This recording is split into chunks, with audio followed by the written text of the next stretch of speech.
my channel. Welcome back to another video. I'm Jessie and you're watching.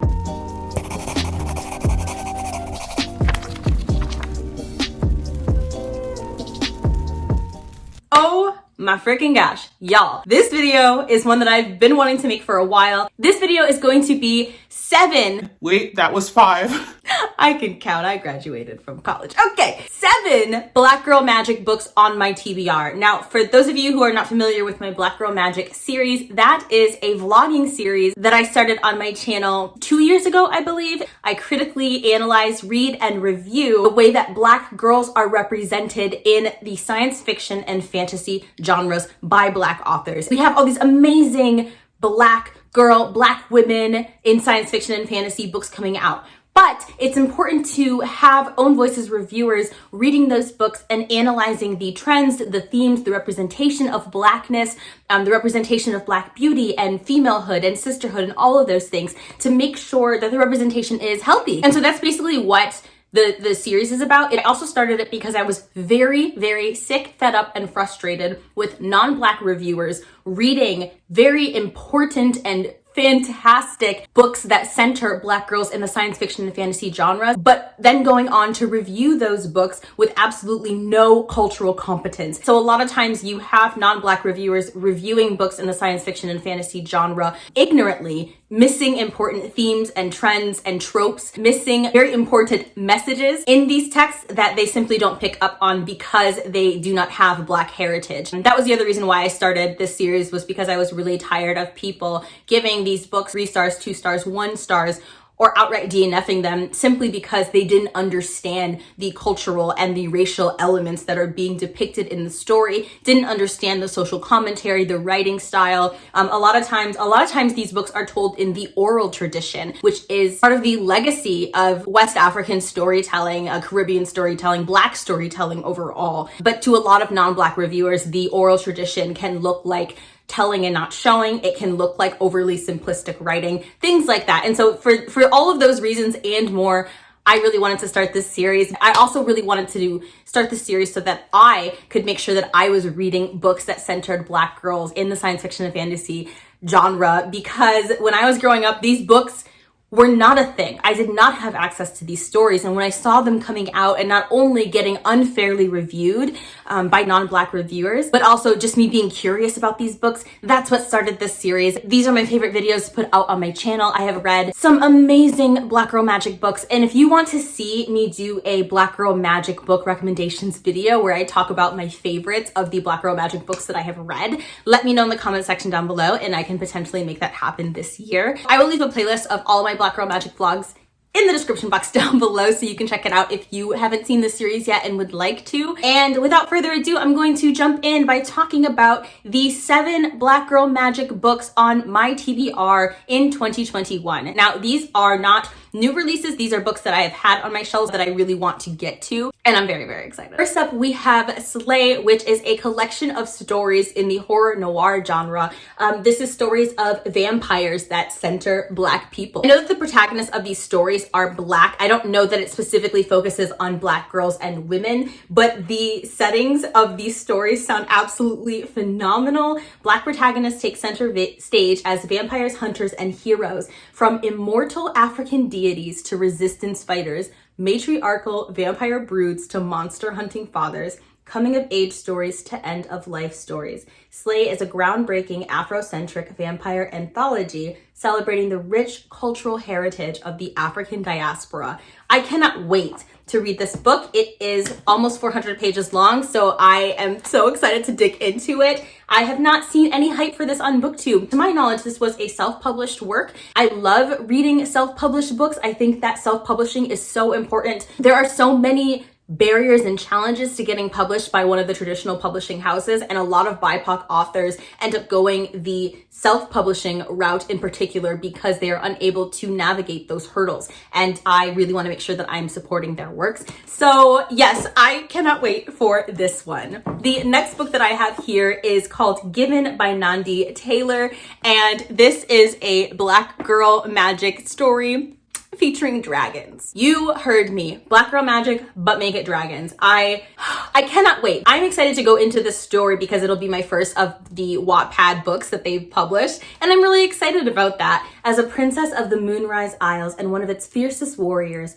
Yenny has always put duty before her own desires, but when her father falls gravely ill, she must find the cure and sets out on an arduous journey that takes her to a magical academy in the far reaches of the Empire of Crush. Some of my favorite tropes here: filial bonds, a story that takes place throughout the course of a journey, and magical academies. Yes, please to all of that. I am so freaking excited. We have something called a dragon shifter. So I don't know if that's a person who can turn into a dragon, but I'm here for it. I'm into it and I ship it already. The author is described as marrying Caribbean folklore, magical boarding school tales with a whimsical romance, and I could not be more excited for it. Then we have The Year of the Witching by Alexis Henderson, which I'm not going to lie. Get it? Witch.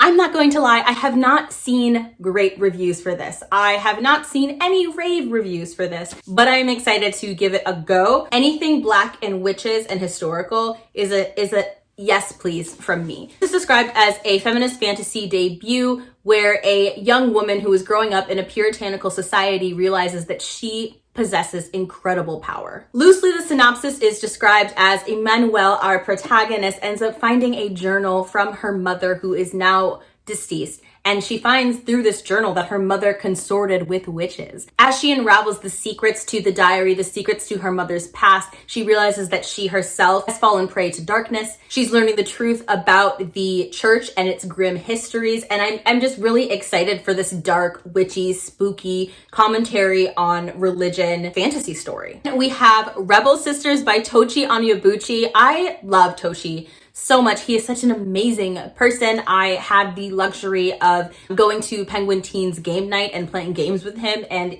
he just is really wonderful. I really enjoyed War Girls. I gave it a 4 stars, and the way that story ended really got under my skin and made me very, very excited for the sequel. So I am excited to see where the sequel goes, especially if you finished War Girls. You know exactly what I'm talking about. The cliffhanger at the end. Well, not the cliffhanger, but it took me for a loop. But I love that this story has black girls in STEM, black women who are warriors whose bodies are mechanically enhanced. Not everybody is mechanically enhanced in the society, but it is just really exciting. So this book, I don't know about the second book, but the first book was set, I think it was like 2172. It was commentary on the Biafran War, which Tochi said he really wanted to bring some awareness to the Biafran War because it is so under-discussed. So if you don't want to hear anything about the sequel to this book, definitely skip ahead, and I'll leave a timestamp down below. But the synopsis for this book is as follows, and I am so freaking excited. Ify is now living where she's always dreamed, the space colonies. She is a respected, high-ranking medical officer and has dedicated her life to helping refugees like herself rebuild in the colonies because it has been 5 years since the Biafran War ended. Back in a recovering Nigeria, Uzo, a young synth, helps an aid worker, Zifeng, restore images and details of the war held in the technology of destroyed androids. Uzo, Zifeng, and the rest of their team are working to preserve memories of the many lives lost despite the government's best efforts to eradicate any signs of what happened. I am so excited about this because a mysterious virus outbreaks and in the midst of the drama that's already happening. And I just think it's going to be really freaking good. Space, a virus, a half Nigerian setting, black girls in STEM. What more could I want? Then I have River of Royal Blood by Amanda Joy. This is the first book. The second book is coming out this year. I think it comes out pretty early this year. And I'm very freaking excited about it because I just know that I'm going to love this one. This is a book that has made it onto several TBRs, and I swear I'm going to read it this year, even if it kills me. This is a story about two princesses who are at odds when they are positioned against each other for the throne. One of them must kill the other in order to ascend to the highest position in the kingdom of Queen. But when one of the sisters, Ava, survives an assassination attempt just before her epic battle with her sister, she ends up consorting with a Fae instructor as well as a talented prince in order to grow her magic into something deep and dark to fear. I'm excited about this. It is a North African debut fantasy novel. I cannot freaking wait. It sounds creative and amazing, and I'm just ready to sink my teeth all the way into it. Next up, we have She Would Be King. I am very excited about this. This is a literary fantasy. Literary fantasies are so underrated, and they are some of my favorite fantasies because I love powerful, phenomenal writing that I can dissect and just disappear into. But I also love magical settings and magical storytelling. So I am excited about this book because it is set in the West African village of Lai. Red-haired Gebessa is cursed at birth and exiled on suspicion of being a witch. Meanwhile, on a plantation in Virginia, June Day hides his unusual strength until a confrontation with the overseer forces him to flee. And in the Blue Mountains of Jamaica, Norman Aragon, the child of a white British colonizer and a maroon slave, can fade from sight at will, just as his mother could. So essentially, in this book, these three very unlikely characters end up banding together so that they can protect the weak and vulnerable, but only Gebessa can salvage the tense relationship between the settlers and the indigenous tribes. The all-seeing spirit of the wind weaves together their extraordinary stories. If she was not a woman, the wind says of Gebessa, she would be king. This is described as a transcendent debut, and I love that the wind is telling the story. I am so freaking excited for this book. I am literally dying to read Conjuring Woman. This is another literary fantasy, and I am so powerfully excited for this freaking book. A mother and daughter with a shared talent for healing and conjuring curses are at the heart of this dazzling debut novel. I love familial storytelling. I love when parents are included in the story. It is a story of freedom and superstition and curses and magic and familyhood. And I cannot wait. Again, this is a book that I have not seen any hype for on BookTube. I have on Instagram, but I'm just really excited. It sounds lush and irresistible and poetic, and I can't freaking wait. And finally, we have The City We Became by N.K. Jemisin. N.K. Jemisin is one of my favorite authors, and she absolutely blew my world with the Broken Earth trilogy. I just finished the 100,000 Kingdoms. This was so good. I cannot wait to read the next two books.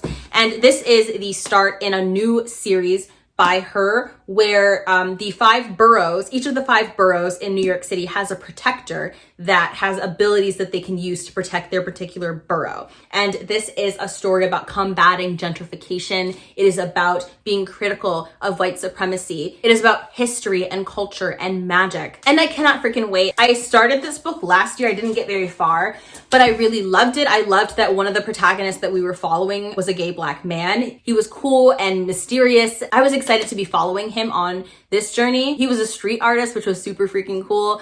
I am so excited to see a book hyping up New York City. N.K. Jemisin loves New York. She has not made that a secret. She's been a resident of New York for either her entire life or for most of her adult life, I believe. And for those who don't know, I grew up partially in New York City, and New York and gentrification are very personal topics for me, and they also are topics that I feel very passionate about. And I love seeing books represent New York City without erasing Blackness from New York. I cannot wait for this book. So there you have it. Those are 7 of the Black Girl Magic books that I would like to get to in 2021. It is so important to actually read and uplift the books that Black authors are coming out with in all genres, but I think especially in the science fiction and fantasy genre, because that is a genre that we have been so systematically pushed out of for so long. A lot of times our contributions to the genre get discounted, they get shelved in the literary section or in other sections to keep us out of fantasy and sci-fi, simply because our books tend to also embody social commentary, and that doesn't make them any less fantastical. Yeah, let me know what Black Girl Magic books are on your TBR. Let me know which Black Girl Magic books for 2021 you are excited about. I have so many videos planned, so I don't know if I'll be able to make a dedicated 2021 Black Girl Magic book releases video, but I am going to be doing Black Girl Magic vlogs all through the year, and so you'll definitely see some new releases in those vlogs. So again, my Black Girl Magic playlist is linked down below if y'all want to check out that series. If you made it this far in the video, comment down below with the crystal ball emoji, or really any emoji that like signifies magic. So that is gonna do it for this video. If you want to see more content from me, you can follow me on my Instagram, but all of my social media links will be linked down below in the description box. Until next time, stay safe, wear your mask, and I hope to see you in my next video.